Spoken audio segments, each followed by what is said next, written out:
It's time for another edition of A Better You in a minute or two.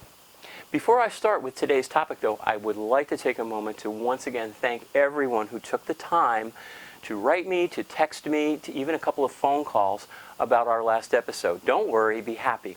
Choosing happiness while we're in the process of manifesting instead of waiting for manifesting so we can be happy. And that tagged on to the one before that, which was the new philosophy, looking for the glass being full rather than half full or half empty. And before that, of course, the pain and the horrible negative effect worrying has upon our lives. So you take those last three episodes, and if you're working with that, and a lot of people are, you probably find your life's going pretty good. But today, I want to talk about the exceptions, because no matter how good you get at that, and with a little practice, you can get really good. Sometimes, out of the clear blue sky, no matter what, no matter how good you are at being positive with your life, you just find yourself in what I call the emotional muck. It's like low tide at the beach. It's stinky, it doesn't feel good, and you don't even know most of the time where it came from. You are in what I call an emotional low tide. And boom, it hits you like that. Wait a second, I was fine yesterday.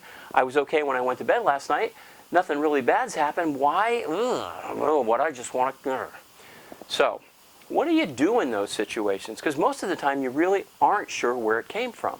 But I guarantee you, something happened, someone said something, you saw something, watched something, whatever, that created that moment that you chose to go down that emotional path. It's like you inadvertently pulled the stopper out of your emotional sink, and all that positivity just flushed right out, and now you're in the muck. So what do you do about it? Well, through painful experience myself, I came up with a technique that I call the theory of emotional tides. And I'm going to tell you right now how to get out of it. Step one, acknowledge you're in it. Particularly for positive people. When they find themselves in one of those emotional, gooey, mucky feelings, they don't want to admit it. And if you don't admit it and you try to ignore it, it just gets worse. It just starts eating at you until it's really, really bad. So the first thing to do to get out of it is to acknowledge that you're in it. Step two, when did this happen? The way you find that out is to rewind your mental movie.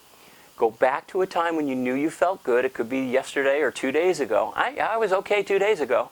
And then slow motion go through what's been going on until you identify the moment that you made the choice. Remember, everything we think, do, say, and feel is a choice. Find that moment when you probably subconsciously made the choice to go down this emotional path.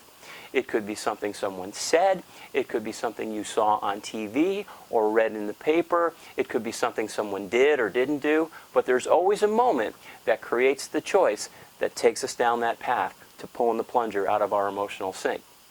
When you've identified it, and I promise you will, then pull back. It's like take a wide-angle view and say, okay, is this incident, is this whatever it is, worth any more of my energy? Am I going to be worried about this a year from now? Probably not. 6 months from now? I doubt it. A month from now? 2 weeks from now?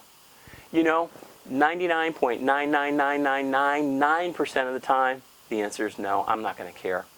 And when you realize that, you realize that whatever it was isn't worth any more investment.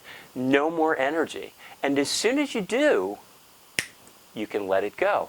You can put the plunger back in the bottom of your sink, and that emotional high tide can come back, and you're right back on track feeling great. The theory of emotional tides. 1, acknowledge. 2, identify. After you ask yourself the question, how long do I want to stay here? Probably not any longer. Identify the moment. Take a good look at it. Is it really worth any more energy? Probably not. Boom, you're back on track. Try it. I promise you it works really, really well. And with not worrying, and with the new philosophy, looking for that full glass, and with don't worry, be happy, choosing and maintaining happiness with this little trick in your toolkit, you'd be surprised. It'll be really hard to knock you off balance and get you into that emotional goo, at least for any length of time. So until next time, enjoy, practice, keep those emails, keep those texts coming. I really want to hear from you, and I'll thank you again for sharing this with all the peeps in your tribe.